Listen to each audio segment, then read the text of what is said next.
girl, let's do this. Okay.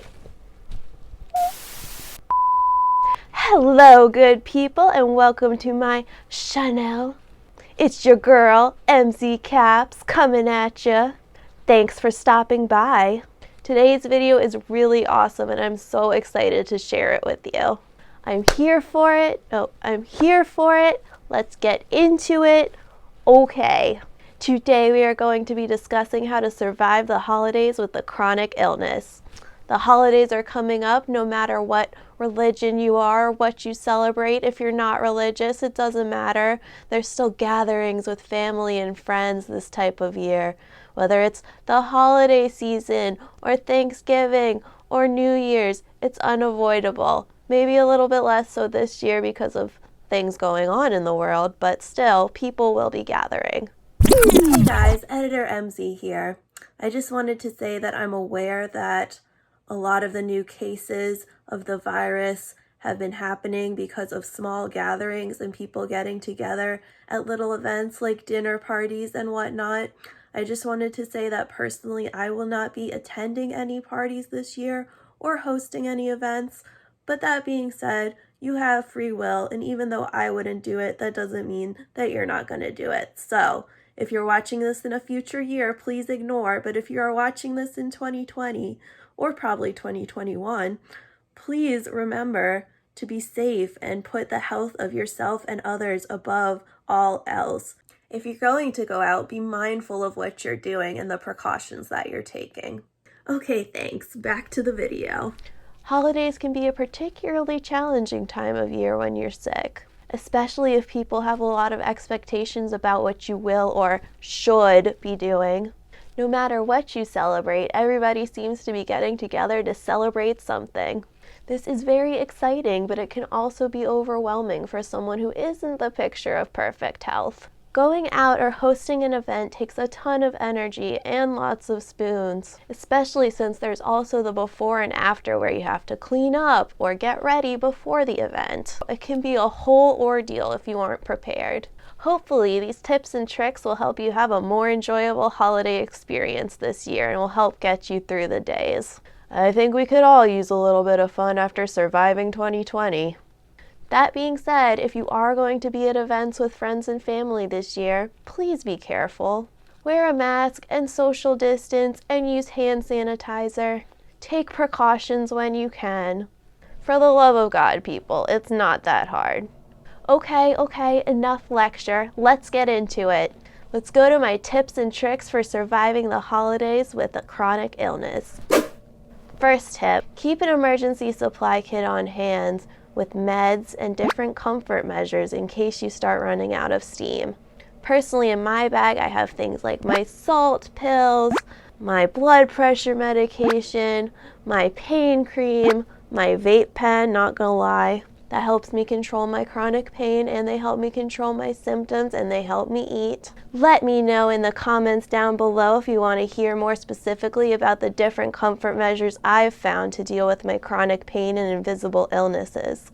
I have lots of great comfort measures that I've come to know and love. Anyway, moving on. Next, be honest about how you're feeling and don't feel guilty if you have to cancel an event or you can't show up at the last minute. Don't feel guilty if you can't be there the whole time or you have to cancel entirely. Your health is the priority. It's okay to say no and set your limits. I know it might not be what you want to do and it might not be what other people want to hear, but you have to make taking care of yourself a priority. Otherwise, you can't do anything for anybody else or yourself. Next, find ways of making different chores that you have to do before and after the party or whatever you're doing, the event, the dinner. Find a way to make chores like cooking and cleaning easier on yourself. Get comfortable or ask for help when you can. Sit down while you cook. Take a break while you're cleaning. Find ways of doing work that are less stressful on your body. And of course, get other people to help you if you live with them, or if you don't live with them, ask people to come and help you. Friends and family members are the perfect people to ask. Make it fun. Put on some music and be silly while you're working. It all helps distract you from your suffering and makes things go faster. The faster you get done, the less energy you have to expend doing work, which may sound obvious, but it's true. More spoons for you! And most of the time, I have found that people are more than willing to help you, especially if they understand what's going on. Maybe not everyone, but the real ones will be there for you. It really shows you who your close friends and family are. Anyway, don't leave everything until the last minute. Do the work over a few days or even a week's time so that you're not rushed and forced to do it all at once. That way, if you have a big meal to prep or a gathering to set up for, it doesn't become stressful and overwhelming at the last minute. You can do a little bit each day and save everything for the big event. No one will be any the wiser. And you won't be burnt out by the time guests hit your doorstep. Win-win. Next, make a list of everything you need ahead of time and make a checklist to help keep you on track. I'm talking groceries, party supplies, tableware, whatever you need. Meal prep and shopping can be way too much to do at once otherwise. You need a plan to be able to get in, get what you need quickly, and get out again without spending too much energy. You'll need to spend that energy later on for your actual event. During the event, lay down or find a quiet place to rest if you need to. It's okay to excuse yourself for a while if that's what you need to recharge. Interacting with friends and family is wonderful, but it can also be exhausting, both physically and emotionally. Excusing yourself to rest for a bit isn't rude, it's taking care of you. If you aren't hosting the event yourself, maybe mention it to the host of the event ahead of time so they can set up a place for you to go and they'll understand what's going on so they don't get offended and think you're just trying to come up with an excuse to leave or disappear from the rest of the guests. They can have a space available for you just in case and they won't feel like you're just trying to escape. Never be afraid to explain what's going on with you, even if people don't completely understand. Most of them will still be kind enough to accommodate you, and even if they don't get it on a personal level from experience, they can understand what you're going through by seeing you, and they'll want to help you in whatever way that they can. This is future Emily coming back at you. I actually forgot one, so I'm going to go ahead and say it now and edit it in. But first, a cat interlude. Ooh, look at the kitty.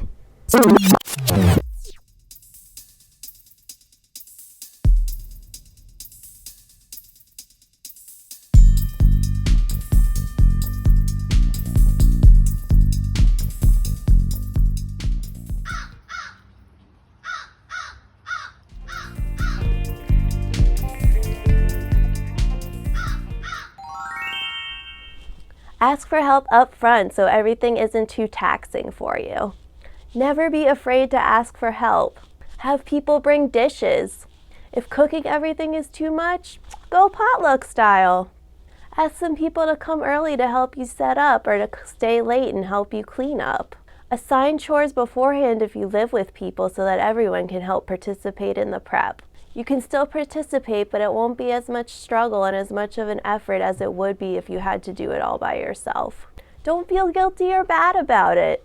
It really is okay to ask for help when you need it. Don't let anybody tell you that it's not, or that it makes you weak, or that it somehow lessens you. It is really, really okay to ask for the help that you need. It doesn't make you not independent. It doesn't say anything bad about you. It just says that, hey, look, I need some help here, and that is okay. If you really can't make it out or handle hosting, guess what? It's okay to stay home or cancel, even at the last minute. Try to give as much advance notice as you can, but if you wake up and you're really having a bad day, don't be afraid to say no and set your limits like I mentioned before. Don't worry about upsetting or disappointing people. They'll get over it. Sometimes we just can't control what's going on with our bodies, and that takes priority. You don't want to wind up in the hospital or bedridden for days because you pushed yourself past your limits. You need to look out for yourself and be your own best advocate. If people understand what's going on with you, they'll be understanding of what you need in the moment. And if they aren't, guess what? Do it anyway. You know the truth about what you're doing and why.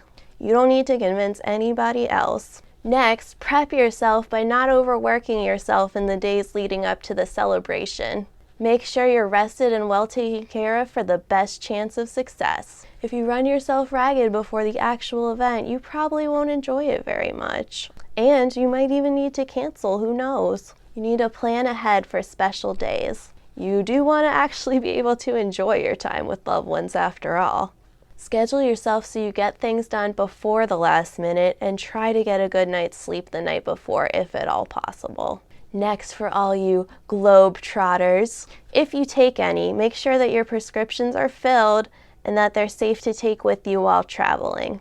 Holidays mean vacations for doctors too, so don't wait until the last minute to make sure you're good until New Year's. Some medications aren't legal in all states or countries if you're really traveling far, so check ahead of time to make sure that it's safe and legal to travel with the medications you need.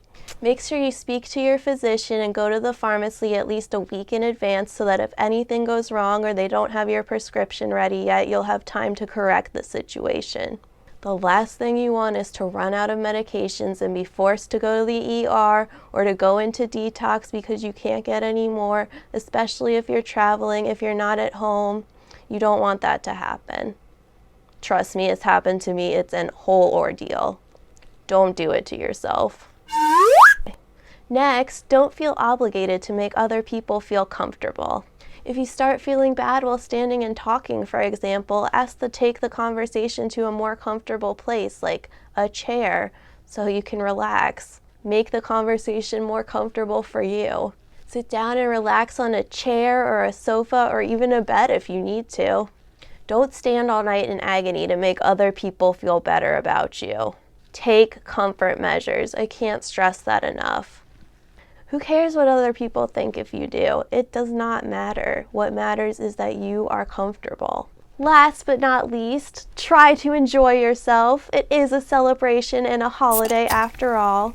It's not often that we get to gather with all our closest friends and family, so try to be in the moment and enjoy that holiday gathering or dinner if you can.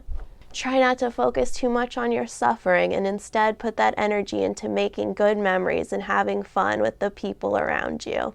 That may be a big ask, but do your best to enjoy your time. Put those spoons to good use. Okay, y'all, that is all I have for today. Thank you so much for watching. Please remember to give this video a like if you liked it.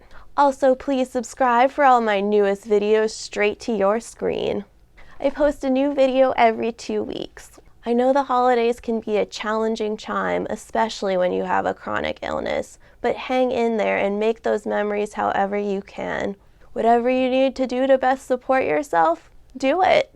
Enjoy, celebrate, and pace yourself. Make sure you have enough spoons to get through your day. And maybe plan a rest day or two if you think you'll need to recover afterwards, especially if you're entertaining or traveling this season. That will do it for me. Thanks a million for staying tuned all the way to the end. I will see you back here in 2 weeks with a brand new video. Love you all 6 of my subscribers. This one's for you. Remember, don't give up, stay strong, and fight on. You've got this. This has been MC Caps. You can follow me on Instagram at @CEmilyPlay. Thanks so much for watching. Okay, bye-bye.